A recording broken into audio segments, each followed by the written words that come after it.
दोस्तों आज के इस वीडियो में हम सभी देखेंगे फिजिक्स यानी भौतिक विज्ञान के 150 महत्वपूर्ण प्रश्न को। यकीन मानिए फ्रेंड्स, इन 150 क्वेश्चंस को अगर आप देखकर एग्ज़ाम देने जाते हैं तो आपके संपूर्ण भौतिक विज्ञान का रिवीजन भी हो जाएगा। और फ्रेंड्स, ये क्वेश्चंस कई बार एग्ज़ाम्स में रिपीट हुए हैं, तो आपके प्रीवियस ईयर क्वेश्चंस भी यहाँ से बहुत सारे क्लियर होते जाएंगे। तो चलिए फ्रेंड्स, बिना देरी के वीडियो की स्टार्ट करते हैं फर्स्ट क्वेश्चन से। दूरी मापने की सबसे बड़ी इकाई क्या है? पारसेक। दोस्तों, पारसेक डिस्टेंस मापने की सबसे बड़ी इकाई है। पारसेक से अंतरिक्ष में बड़ी बड़ी दूरियों को मापा जाता है। फ्रेंड्स, इसे याद रखिएगा कि आपके ऑप्शन में प्रकाश वर्ष भी होगा, लेकिन दूरी मापने की जो सबसे बड़ी इकाई है वह है पारसेक। दोस्तों, एक पारसेक में 3.26 प्रकाश वर्ष होता है, यानी कि प्रकाश वर्ष से भी बड़ी दूरी की इकाई पारसेक है। इंद्रधनुष के बीच का रंग कौन सा होता है? हरा रंग। दोस्तों, इंद्रधनुष में टोटल 7 रंग होता है। सबसे ऊपर इंद्रधनुष में लाल रंग और सबसे नीचे बैगनी रंग का होता है। दोस्तों, इसे आप एक ट्रिक से याद कर सकते हैं, विबग्योर। हो सकता है कि आपने इस ट्रिक को कहीं पढ़ा हो या आप पहले से भी जानते हो, और अगर आप नहीं जानते हैं तो इसे याद कर लीजिएगा। दोस्तों, इंद्रधनुष के जो 7 रंग होते हैं उन्हें याद करने के लिए ट्रिक है विबग्योर। इंद्रधनुष के 7 रंगों में से सबसे ऊपर होगा लाल रंग, बीच में हरा रंग और सबसे नीचे बैगनी रंग होता है। नेक्स्ट है फ्रेंड्स, लेंस की क्षमता का मात्रक क्या है? Dioptre. Friends, very important question है। लेंस के क्षमता को डायोप्टर में मापा जाता है। नेक्स्ट है, आकाश का रंग नीला किस कारण से होता है? प्रकाश के प्रकीर्णन के कारण। लाल, हरा और नीला रंग को क्या कहा जाता है? प्राथमिक रंग यानी कि मूल रंग। फ्रेंड्स, ये प्राइमरी रंग जो हैं, इन्हीं को मिलाकर अन्य रंगों का निर्माण किया जाता है। निर्वात में प्रकाश की चाल या गति कितनी होती है? तो सबसे अधिक दोस्तों लाइट यानी प्रकाश की चाल निर्वात में सबसे अधिक होती है, 3 × 10⁸ मीटर पर सेकेंड। इसे भी ध्यान रखिएगा, निर्वात में प्रकाश की चाल 3 × 10⁸ मीटर पर सेकेंड होता है। नेक्स्ट है फ्रेंड्स, इकाई समय में तय की गई दूरी क्या कहलाती है? स्पीड यानी चाल। दोस्तों, चाल बराबर दूरी बटे समय होता है और इकाई समय में तय की गई दूरी को चाल कहते हैं। सदिश राशियों में परिमाण और दिशा दोनों होते हैं, जबकि अदिश राशियों में होता है केवल परिमाण। इसे भी ध्यान रखिएगा। चाल यानी स्पीड एक अदिश राशि है, जबकि वेग यानी वेलोसिटी की बात करें तो यह सदिश राशि है। किसी वस्तु द्वारा निश्चित दिशा में स्थान परिवर्तन को क्या कहते हैं? विस्थापन यानी displacement. Friends, very important question है। किसी वस्तु द्वारा निश्चित दिशा में स्थान परिवर्तन को विस्थापन कहा जाता है। विस्थापन शून्य हो जाता है, लेकिन तय की गई दूरी शून्य नहीं होती है। वेग में प्रति इकाई समय में होने वाले परिवर्तन को क्या कहते हैं? पिंड का त्वरण यानी एक्सीलरेशन। फ्रेंड्स, इंपॉर्टेंट क्वेश्चन यह भी है। वेग में प्रति इकाई समय में होने वाले परिवर्तन को एक्सीलरेशन कहते हैं। इकाई समय में निश्चित दिशा में तय की गई दूरी को क्या कहते हैं? वेग। त्वरण और विस्थापन दोनों कौन सी राशियां हैं? सदिश राशियां। न्यूटन के प्रथम गति के नियम के अनुसार कोई वस्तु अगर गतिशील है तो वह गतिशील रहेगी, और स्थिर है तो वह स्थिर रहना चाहती है जब तक कि उस पर कोई बाहरी बल कार्य न करे। न्यूटन के गति के प्रथम नियम को क्या कहते हैं? जड़त्व का नियम या गैलीलियो का नियम न्यूटन के गति के फर्स्ट लॉ को कहते हैं। प्रत्येक क्रिया की उसके बराबर परंतु विपरीत दिशा में प्रतिक्रिया होती है, न्यूटन के गति के विषयक तृतीय तृतीय नियम के अनुसार। फ्रेंड्स, न्यूटन के तीसरे नियम के अनुसार प्रत्येक क्रिया के उसके बराबर परंतु विपरीत दिशा में प्रक्रिया जरूर होती है। इसे ही क्रिया प्रतिक्रिया का नियम भी कहते हैं। नेक्स्ट देखते हैं फ्रेंड्स, नेक्स्ट क्वेश्चन है, रुकी हुई गाड़ी को अकस्मात चलने से यात्री पीछे की ओर क्यों झुक जाते हैं? तो विराम के जड़त्व के कारण। फ्रेंड्स, इंपॉर्टेंट क्वेश्चन है। रुकी हुई गाड़ी के अकस्मात यानी अचानक चलने से यात्री पीछे की ओर झुक जाते हैं विराम के जड़त्व के कारण। किसी कारण चलती हुई गाड़ी को अचानक रुकने पर यात्री आगे की ओर क्यों झुक जाते हैं? गति के जड़त्व के कारण। न्यूटन के प्रथम गति के नियम से किसकी परिभाषा प्राप्त होती है? बल यानी फोर्स की। कोणीय वेग का मात्रक क्या होता है? रेडियन प्रति सेकंड कोणीय वेग का मात्रक है। किसी वस्तु के मात्रा और वेग के गुणनफल को क्या कहते हैं? संवेग। फ्रेंड्स, इंपॉर्टेंट है। किसी वस्तु के मात्रा और वेग के गुणनफल को संवेग कहते हैं। बल द्वारा एक पिंड को एक अक्ष के परितः घूमने की प्रवृत्ति को क्या कहते हैं? बल आघूर्ण। बल आघूर्ण एक सदिश राशि है। इसका मात्रक क्या है? Newton metre. कार्य करने की दर शक्ति कहलाता है, जबकि कार्य करने की क्षमता क्या कहलाता है? ऊर्जा। पृथ्वी का सूर्य के चारों ओर घूमना तथा इलेक्ट्रॉन का नाभिक के चारों ओर घूमना इसका उदाहरण है अभिकेंद्री बल का। कपड़ा सुखाने की मशीन तथा दूध से मक्खन निकालने वाली मशीन किस सिद्धांत पर कार्य करता है? अपकेंद्री बल के कारण। नेक्स्ट है फ्रेंड्स, अभिकेंद्री बल में वस्तु वृत्ताकार मार्ग पर चलती है तो उस बल पर वृत्त के केंद्र की ओर कार्य करता है। अभिकेंद्री बल का यह परिभाषा है। कार्य और ऊर्जा का मात्रक क्या है? जूल। फ्रेंड्स, इसे आप एक ट्रिक से याद कर सकते हैं। काजू। कार्य और ऊर्जा का मात्रक जूल होता है। का से हो जाएगा कार्य और जू से हो जाएगा जूल। शक्ति का मात्रक क्या है? तो वाट। शक्ति का मात्रक वाट होता है। इसे फ्रेंड्स आप इस तरीके से याद कर सकते हैं कि जैसे शक्तिमान, शक्तिमान किसी का भी वाट लगा सकता है क्योंकि उसके पास असीम ताकतें हैं। घड़ी की चाबी में संचित ऊर्जा किस प्रकार की होती है? स्थितिज ऊर्जा। फ्रेंड्स, घड़ी की चाबी में स्थितिज ऊर्जा संचित रहती है। ऊंचाई पर स्थित वस्तु, स्प्रिंग, बांध बनाकर रोके गए जल आदि में कौन सी ऊर्जा होती है? स्थितिज ऊर्जा इनमें भी रहती है। ऊर्जा संरक्षण के नियम के अनुसार ऊर्जा न तो उत्पन्न की जा सकती है और न ही नष्ट की जा सकती है। फ्रेंड्स, ऊर्जा संरक्षण के नियम के अनुसार एनर्जी यानी ऊर्जा न तो उत्पन्न की जा सकती है और न ही नष्ट की जा सकती है। एक अश्व शक्ति कितने बराबर होता है? 746 वाट के। एक हॉर्स पावर 746 वाट के बराबर होता है। एक न्यूनतम वेग जिसमें प्रक्षेपित करने पर कोई पिंड पृथ्वी के गुरुत्वीय क्षेत्र से बाहर निकल जाए उसे क्या कहते हैं? पलायन वेग। पृथ्वी के लिए पलायन वेग का मान कितना है? 11.2 किलोमीटर पर सेकेंड। फ्रेंड्स, अगर किसी भी पिंड को पृथ्वी के गुरुत्वीय क्षेत्र से बाहर निकालना है तो उसके लिए पलायन वेग का मान 11.2 किलोमीटर पर सेकेंड कम से कम होना चाहिए, जबकि चंद्रमा के लिए पलायन वेग 2.4 किलोमीटर पर सेकेंड होता है। चंद्रमा पर जी का मान पृथ्वी के जी का मान का कितना होता है? 1/6। दोस्तों, अगर किसी वस्तु का चंद्रमा पर मान 10 किलो है तो पृथ्वी पर उसका मान 60 किलोग्राम रहेगा। ब्लॉटिंग पेपर से स्याही का सुखाया जाना किसका उदाहरण है? केशिकतों का उदाहरण है। ध्वनि तरंगे किसका उदाहरण है? अनुदैर्घ्य तरंगों की। फ्रेंड्स, इंपॉर्टेंट है, ध्वनि तरंगे अनुदैर्घ्य तरंगे होती हैं। प्रकाश तरंगे किसका उदाहरण है? अनुप्रस्थ तरंगों की।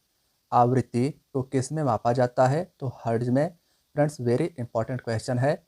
आवृत्ति यानी फ्रीक्वेंसी को हर्ट्ज में मापा जाता है। ध्वनि का वेग हवा में 332 मीटर पर सेकेंड, जल में 1483 मीटर पर सेकेंड तथा लोहे में कितना होता है? तो 1530 मीटर पर सेकेंड। फ्रेंड्स, इसे ध्यान रखिएगा, ध्वनि का वेग हवा में 332 मीटर पर सेकेंड होता है। दाब का कोई प्रभाव नहीं पड़ता है ध्वनि के वेग पर। ध्वनि का चाल किस पर निर्भर नहीं करता है? तरंग दैर्घ्य और आयाम पर। दाब का यह SI मात्रक क्या है? न्यूटन अपॉन वर्ग मीटर। दाब का मात्रक क्या होता है? पास्कल। फ्रेंड्स, दाब को पास्कल में मापा जाता है। एक माध्यम से दूसरे माध्यम में जाने पर ध्वनि की आवृत्ति नहीं बदलती है, इसे ध्यान रखिएगा। 20 हर्ट्ज से नीचे की आवृत्ति वाले ध्वनि तरंगों को अवश्रव्य तथा 20 हर्ट्ज से 20,000 हर्ट्ज के बीच की आवृत्ति वाले तरंगों को क्या कहा जाता है? श्रव्य तरंगे। 20,000 हर्ट्ज से ऊपर की तरंगों को क्या कहते हैं? पराश्रव्य तरंगे। फ्रेंड्स, इन्हें ध्यान रखिएगा, वेरी इंपॉर्टेंट क्वेश्चन है। मानव कान किस प्रकार के तरंगों को सुन सकता है? 20 हर्ट्ज से लेकर 20,000 हर्ट्ज तक के तरंगों को। फ्रेंड्स, 20 हर्ट्ज से लेकर 20,000 हर्ट्ज तक के तरंगों को श्रव्य तरंगे भी कहा जाता है। कुत्ता, बिल्ली एवं चमगादड़ आदि किस प्रकार के तरंगों को सुन सकते हैं? 20,000 हर्ट्ज से ऊपर की तरंगों को भी सुन सकते हैं। किस कारण ध्वनि दिन के अपेक्षा रात में अधिक सुनाई देता है? अपवर्तन के कारण। भू स्थिर उपग्रह किस प्रकार से घूमता है? पश्चिम से पूर्व की ओर। वायुमंडलीय दाब मापी यानी बैरोमीटर का पाठ्यांक जब एकाएक नीचे गिरता है तो आधी आती है, इसे ध्यान रखिएगा, तथा जब धीरे धीरे नीचे गिरता है वायुमंडलीय दाब मापी यानी बैरोमीटर तो वर्षा होने की संभावना हो जाती है। कान पर ध्वनि का प्रभाव कितना रहता है? 1/10 सेकेंड तक। आपेक्षिक घनत्व को किसमें मापा जाता है? हाइड्रोमीटर यंत्र से। फ्रेंड्स, हाइड्रोमीटर में आपेक्षिक घनत्व को मापा जाता है। लोलक की लंबाई बढ़ाने पर उस पर क्या फर्क पड़ता है? आवर्तकाल बढ़ जाता है। पारा किस डिग्री सेल्सियस पर जमता है? -39 डिग्री सेल्सियस पर पारा जम जाता है। गैसों तथा द्रवों में ऊष्मा का संचरण किस विधि से होता है? चालन विधि के द्वारा। 4 डिग्री सेल्सियस पर जल का घनत्व सबसे अधिक तथा आयतन पर क्या फर्क पड़ता है? सबसे न्यूनतम। दोस्तों, 4 डिग्री सेल्सियस पर जल का घनत्व सबसे अधिक होता है और आयतन सबसे न्यूनतम होता है। पृथ्वी पर सूर्य से ऊष्मा प्राप्त होती है विकिरण के द्वारा। फ्रेंड्स, अगर वीडियो आप सभी को पसंद आ रहा हो तो प्लीज़ वीडियो को लाइक करके अपने दोस्तों के साथ भी शेयर करना ना भूलिएगा। देखिए, अगला क्वेश्चन है फ्रेंड्स, आसमान में बादल छाए रहने पर वातावरण में क्या महसूस होता है? गर्मी। आसमान में अगर बादल छाए रहेंगे तो वातावरण में गर्मी महसूस होती है। किस रंग का प्रकीर्णन सबसे कम होता है? लाल रंग का। फ्रेंड्स, इसीलिए अधिकतर सिग्नल में लाल रंग का प्रयोग किया जाता है कि लाल रंग का प्रकीर्णन सबसे कम होता है। यह दूर तक इसीलिए दिखाई देता है। यक्स किरणों की खोज 1895 में किसने की थी? रो एंटजन ने। फ्रेंड्स, एक्स किरणें काफ़ी ज़्यादा इंपॉर्टेंट है, इन्हें रो एंटजन ने खोज की थी। विद्युत बल्ब का आविष्कार किसने किया था? थॉमस अल्वा एडिसन ने। 1 किलोवाट घंटा को क्या कहते हैं? एक यूनिट। डायनमो यांत्रिक ऊर्जा को किसमें परिवर्तित कर देता है? विद्युत ऊर्जा में। डायनमो किस सिद्धांत पर कार्य करता है? विद्युत चुम्बकीय प्रेरण के सिद्धांत पर। विद्युत मोटर विद्युत ऊर्जा को किसमें परिवर्तित करता है? यांत्रिक ऊर्जा में। फ्रेंड्स, वेरी इंपॉर्टेंट है, कई बार यह क्वेश्चन रिपीट हुआ है। परमाणु बम किस सिद्धांत पर आधारित है? नाभिकीय विखंडन पर। नाभिकीय रिएक्टर में ईंधन के रूप में किसका प्रयोग होता है? यूरेनियम का। फ्रेंड्स, वेरी इंपॉर्टेंट क्वेश्चन है, नोट कीजिएगा। नाभिकीय रिएक्टर में होने वाले अभिक्रिया को नियंत्रित करने के लिए किसका प्रयोग किया जाता है? कैडमियम का या बोरोन के छड़ों का। नाभिकीय रिएक्टरों में न्यूट्रॉन की गति को धीमा करने के लिए किसका प्रयोग किया जाता है? भारी जल का या ग्रेफाइट को मंदक के रूप में। ध्रुव पर जी का मान महत्तम तथा विषुवत रेखा पर क्या होता है? न्यूनतम। दोस्तों, ध्रुव पर जी का मान सबसे अधिक और विषुवत रेखा पर यानी पृथ्वी के जो बीचों बीच विषुवत रेखा होती है उस पर न्यूनतम मान होता है जी का। सबसे पहले नाभिकीय रिएक्टर किसके द्वारा बनाया गया था? अमेरिका के शिकागो में सबसे पहले नाभिकीय रिएक्टर बनाया गया था। हाइड्रोजन बम का निर्माण किस सिद्धांत पर आधारित है? नाभिकीय संलयन पर। सूर्य और तारों को ऊर्जा किससे प्राप्त होता है? नाभिकीय संलयन से। कैंसर के इलाज में किसका प्रयोग किया जाता है? कोबाल्ट-60। चाय बनाने के लिए विद्युत द्वारा केतली में पानी गर्म होती है संवहन विधि के द्वारा। इंद्रधनुष आकाश में वर्षा के बाद सूर्य के ठीक किस दिशा में बनता है? विपरीत दिशा में। पृथ्वी द्वारा सूर्य का चक्कर लगाने में किया गया कार्य कितना होता है? शून्य। फ्रेंड्स, इसे भी ध्यान रखिएगा, पृथ्वी द्वारा सूर्य का चक्कर लगाने में किया गया कार्य शून्य होता है। एक प्रकाश वर्ष बराबर कितना होता है? 9.46 इंटू 10 की पावर 12 किलोमीटर या 9.46 इंटू 10 की पावर 15 मीटर। पहाड़ों पर खाना देर से पकता है क्योंकि वहाँ वायुमंडलीय दाब कम होने के कारण जल का क्वथनांक कम हो जाता है। रेल की पटरियों के बीच कुछ जगह छोड़ दी जाती है क्योंकि पटरियाँ गर्मियों में ऊष्मा पाकर प्रसारित होती हैं। जल के जमने से इसका आयतन बढ़ता है, यही कारण है कि जाड़ों में कभी कभी नल के पाइप फट जाते हैं। ग्रहों को कक्षा में नियमित रखने वाले बल को क्या कहते हैं? गुरुत्वीय बल। कमरे में रखे रेफ्रिजरेटर का दरवाजा खोल देने पर कमरे का ताप बढ़ जाता है। साइकिल में हवा भरते समय पंप बैरल रुद्धोष्म परिवर्तन के कारण गर्म हो जाता है। कम घनत्व के कारण बादल वायुमंडल में तैरते हैं। मैक नंबर का प्रयोग किस लिए होता है? जहाज के गति को मापने के लिए। दूध से क्रीम अलग करने पर दूध के घनत्व पर क्या प्रभाव पड़ता है? दोस्तों, दूध से क्रीम अलग करने पर दूध के घनत्व बढ़ जाता है। डॉपलर प्रभाव का प्रयोग आकाशीय पिंडों के वेग ज्ञात करने में किया जाता है। रेडियो का सुनना किस पर संभव है? अनुनाद के कारण। कैथोड किरणें होती हैं अदृश्य किरणें। कैथोड किरणों का वेग प्रकाश के वेग का 1/10 गुना होता है। हवाई जहाज में फाउंटेन पेन से स्याही बाहर निकल जाती है क्योंकि ऊंचाई बढ़ने से वायु दाब में कमी होती है। एक स्थिर चुंबक हमेशा दर्शाता है उत्तर तथा दक्षिण दिशा को। एक बार बराबर होता है 10 पास्कल के। पृष्ठ तनाव का मात्रक क्या है? न्यूटन प्रति मीटर। दूर की वस्तुओं को देखने के लिए किसका प्रयोग किया जाता है? टेलीस्कोप का। फ्यूज तार का गलनांक कितना होता है? बहुत कम। पराश्रव तरंगों का उपयोग किया जाता है संकेत भेजने में। तापक्रम बढ़ने से हवा का घनत्व घटता है, इसे ध्यान रखिएगा। बर्फ के दो टुकड़ों को आपस में दबाने पर टुकड़े आपस में चिपक जाते हैं क्योंकि दाब अधिक होने से बर्फ का गलनांक घट जाता है। श्वेत प्रकाश किसका मिश्रण होता है? 7 रंगों का। बैगनी रंग का अपवर्तनांक होता है सबसे अधिक, इसे ध्यान रखिएगा। सबसे अधिक फैलता है बैगनी रंग, और दोस्तों लाल रंग सबसे कम फैलता है। किसी वस्तु का भार निर्वात में होता है अधिकतम। सर्वाधिक आघात वर्ध धातु है सोना। दोस्तों सोना सबसे अधिक फैल सकता है। बर्फ का घनत्व पानी के घनत्व से कम होता है, यही यही कारण है कि वह पानी में तैरता रहता है। बर्फ और ढलवा लोहा को गर्म करने पर इसके आयतन पर क्या फर्क पड़ता है? आयतन घट जाता है। ध्वनि का प्रसारण संभव नहीं है निर्वात में, इसे ध्यान रखिएगा।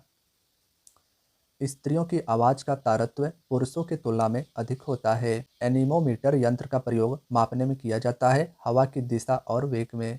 उच्छल तारा दिखाई देता है 76 वर्षों के बाद। ब्लैक होल सिद्धांत किसके द्वारा दिया गया था? एस चंद्रशेखर के द्वारा। तारे आकाश में टिमटिमाते हैं किस कारण? अपवर्तन के कारण। वर्ण क्रम में सर्वाधिक प्रकीर्णन होता है बैगनी रंग का। फ्रेंड्स इसे भी ध्यान रखिएगा। गैलीलियो के दूरदर्शी में किया जाता है अवतल लेंस का प्रयोग। सोल्डर मिश्रण होता है टीन और शीशे का। हवाई जहाज के ब्लैक बॉक्स का रंग कैसा होता है? नारंगी रंग का। एक कृत्रिम उपग्रह में विद्युत ऊर्जा का स्रोत क्या होता है? सौर सेल। धूप के चश्मे की पावर होती है 0 डायोप्टर। 1 न्यूटन बराबर 105 डायन होता है। वायुमंडल में प्रकाश के विसरण का क्या कारण है? धूल का कण।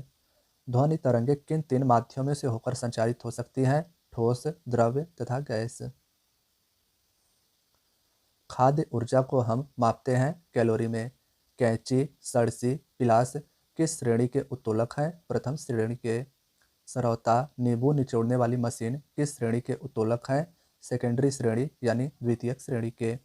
चिमटा, किसान का हल तृतीयक श्रेणी के उत्तोलक हैं। तो फ्रेंड्स आज की आपकी क्लास यहीं तक थी। क्लास आपको कैसी लगी हमें ज़रूर बताइएगा। फ्रेंड्स वीडियो अगर अच्छी लगी हो तो लाइक ज़रूर कीजिएगा। कमेंट बॉक्स में अपना एक प्यारा सा फीडबैक भी दीजिएगा कि वीडियो आपको कैसी लगी है। फ्रेंड्स अगर आपको लगता है कि इस वीडियो में मैंने आपके लिए कुछ मेहनत किया है तो वीडियो को अपने दोस्तों के साथ शेयर अवश्य कीजिएगा। अगर आप चैनल पर नए हैं तो चैनल को सब्सक्राइब भी ज़रूर कीजिएगा। मिलते हैं फ्रेंड्स नेक्स्ट वीडियो में। अपना ख्याल रखिएगा। Thank you so much.